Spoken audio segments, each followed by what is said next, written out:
Hey guys, welcome to the Liberal Hive Mind, a channel solely focused on exposing the abundant hypocrisy of the left. You know, sometimes you click on a video and you watch it and then you think to yourself, what the hell did I just watch and why the hell did they upload that in the first place and think that that was a good idea? Well, that's exactly what happened here. Democrats, in all their strategic brilliance, decided it was a great idea to stick Kamala Harris in front of a camera again, to have her rise to the occasion during this Texas redistricting issue, really spearhead their messaging. After all, she is technically the top Democrat, given she was a VP and then their running mate, and well, you could probably already pretty much spot the stupid in this strategy. What came out with this video was probably the most vapid, surface-level word salad nonsense that you could imagine. Yeah, not exactly sure this is going to give the Democrats the win they're looking for, and certainly not on this issue, which seems to have backfired big time. Let me show you guys exactly what I'm talking about. We got some stuff to get into, so let's roll the tape. Alright folks, so we've already talked plenty about Texas redistricting. I think the issue is already settled, but in comes Kamala Harris at the last minute trying to make a clutch play. Here's how I think about it.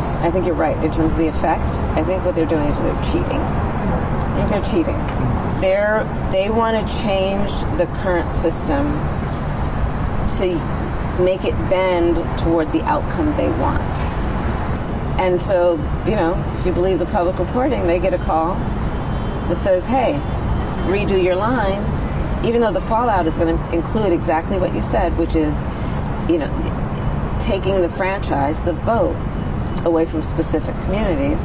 And in the case of Texas, Latino and Black voters. Yeah. And diluting their votes. And this is not a census year. Yeah. But this is a year with the big, beautiful bill and the unpopularity of it. And so they want to bend the rules. Mm-hmm. Holy frickin' moly. Am I drunk or is she? Kamala Harris, who's supposed to be a lawyer, couldn't manage to deliver even close to a compelling argument. Instead, what we get is yet again another incoherent babble, a string of vague platitudes. Republicans, oh, those Republicans, they love cheating if it gives them an advantage. Yeah, real rich coming from the Democrats, who are the CEOs of frickin' lawfare and changing the rules to try to get an advantage anywhere. The Democrats who can't do an election without some ridiculous widespread conspiracy. Fake narratives, psyops, Nancy Pelosi documentaries, Supreme Court draft leaks right ahead of a midterm, George Soros BLM riots, shutting down industry and supply chains, changing election laws and engaging in mail ballot schemes, let's just leave it at that, which by the way, Democrats are currently embroiled in a massive mail-in ballot fraud scheme. But anyways, yeah, it's Republicans who like gaining an advantage any way they can. But outside of the clear hypocrisy, again, I'm just failing to see where the argument was outside of the vague platitudes. Republicans bad, Republicans like cheat, she says in the least compelling and charismatic way ever delivered. And I'm just sitting back watching this, and I got so many things popping up on my mind. Firstly, Kamala Harris is totally incompetent. She is frankly,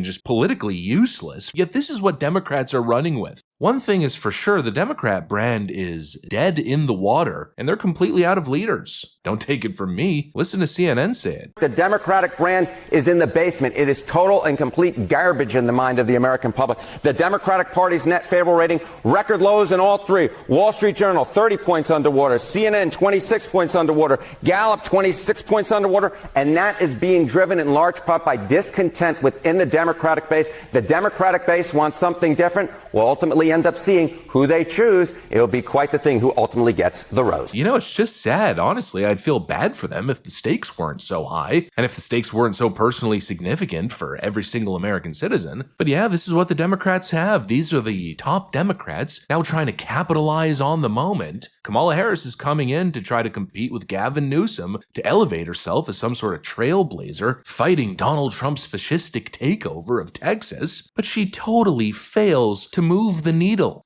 Not even a little bit. And it's kind of hard, honestly, to act all self-righteous when you got Gavin Newsom and other Democrats now trying to do the exact same thing in California and being pretty open about what their ambition is. California's redistricting plan is an absolute golden opportunity to unite and increase California's influence and power at the national scale like never seen before. Because currently, In the Democrat House of Representatives, California represents 18% of the members. However, with this redistricting plan, our power would grow to 23%. That's even more. And not only that, but blue states, everyone knows, has an outsized influence on the economy, with California carrying 33% of the blue state GDP. So we have the right to representation in Congress. We have the right to power, the right to guide and influence. However, a house divided shall not stand. So that's why I am encouraging California patriots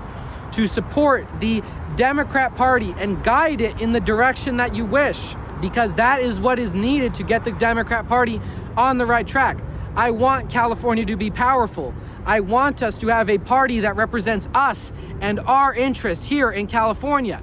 And that is the Democrat Party. It's funny because in that video, it feels like they're making now the exact same argument that justified the Texas redrawing of the map in the first place. And also one of the biggest issues of the argument made there, of California's apparent underrepresentation, well, it's kind of hard to assess that claim when the numbers are so damn skewed with all the illegal immigrants being counted in the census. They have no argument, and that's negated their ability to capitalize at all on this concern. The whole play is for the Democrats to come out and lead the outrage mob, right? That's how Democrats get elected. Just wag your fist like Nancy Pelosi and yell a bunch of incompetent, incoherent junk and hope for some reason it strikes a societal nerve. But in this case, I mean, nothing except for, again, backfire. Early polling data is showing us that Governor Gavin Newsom's plan to gerrymander the state for Democrats is being soundly rejected by California voters at a 64 to 36% gap. The voters are clearly saying that they want the independent commission to draw the districts. So basically, they can't even move the needle in their own home state, despite mobilizing the two top Democrats, Gavin Newsom and Kamala Harris. But even worse, not only have they failed to progress, they've actually regressed. Yeah, following Gavin Newsom's political rebranding, his rebirth of sorts, where he went from incompetent loser scumbag Gavin Newsom to now incompetent loser scumbag schizo Gavin Newsom, who won't stop yelling like a meth addict, yeah, well, it doesn't really seem to be gaining him any favor. According to Gallup's latest numbers, he's sitting at a pathetic 30% approval rating with a net negative of 11. And when you break it down by gender, he's currently underwater with men by 25 points. That is catastrophic. He's got the approval rating of your average Democrat congressperson right now. In the gutter. And so clearly his attempt to seize the moment here has backfired so badly that I think the only way you could describe it is political self-immolation. He has combusted himself into flames. And so what do we have here? Democrat brand. A vice president who can't string a freaking coherent sentence together. A supposed highly educated lawyer with an illustrious degree as a prosecutor can't even formulate a basic argument, and we've got a California governor who's presented himself like a complete freaking clown over the last few months in his grand plan to soak up attention to rally the Democrats and take on President Trump. And what has he gained? He's getting smacked down by his own voters in his own state, and his approval rating is not that of a presidential nominee, I'll tell you that. These are the people pointing their finger at President Trump, claiming he's in the gutter and everybody hates him. Yet Donald Trump's numbers are miles ahead of all of these clowns. It's obvious the Democrats have a talent problem and they also have a substance problem. Maybe a little double entendre there. Some of these people certainly seem like they're on substances, I'll tell you that. But there's also a general lack of substance. There's just nothing, and Kamala Harris proved that. Gavin Newsom's been proving that. It's just yelling into the sky, these non-arguments and incoherent rants. I mean, like I keep saying, indiscernible from the crackhead across the street who's just yelling things into the sky. They have no substance. They stand for nothing except attaining more power. And what we're seeing right now is a public tantrum and complete meltdown at the idea that they might be losing power. That Texas is playing their game and they're going to lose 5 seats. They just can't stomach it. They can't handle it. And so clearly they'll engage in saying literally anything. They'll take any stance. They'll engage in whatever extreme behavior, whatever dramatic BS you could imagine. They'll mobilize the George Soros mob if they have to. Anything but accept the political reality that they've dug themselves into. Anyways, that's pretty much what I got for you guys. Hopefully you enjoyed the video. If you did, make sure to leave a like and possibly subscribe. Thanks for watching, and I'll see you on the next one.